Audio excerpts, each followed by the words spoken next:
Hindi po ako Amerikano. Mukha lang ako Amerikano, pero Pilipino po ako. Pinoy po ako. Pinoy na Pinoy ako. Baka iniisip niyo na Amerikano ako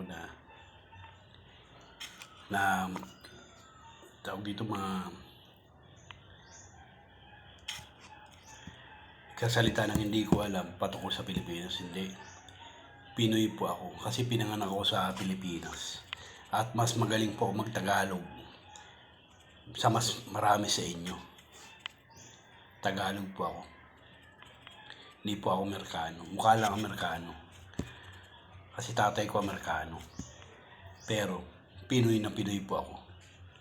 Sa isip, salita, at sa gawa. Pinoy po ako. Kaya huwag po kayo magkakamali. Naisipin hindi ako Pinoy at wala akong karapatan magkomentaryo siya kung ano yung nangyayari sa Pilipinas. Pinoy po ako.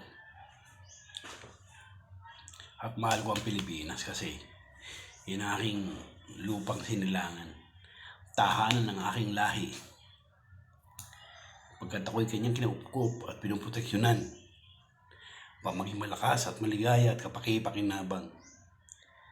Bilang ganti, diringgin ko ang payo ng mga magulang ko at susundin ko yung mga batas ng Pilipinas. At yung lahi ko, dito ako sa Pilipinas. Mamamatay kung luluubin ng Diyos. Dito ako Pilipinas ililibing. Kasi dito ako pinanganak, dito ako sinilang.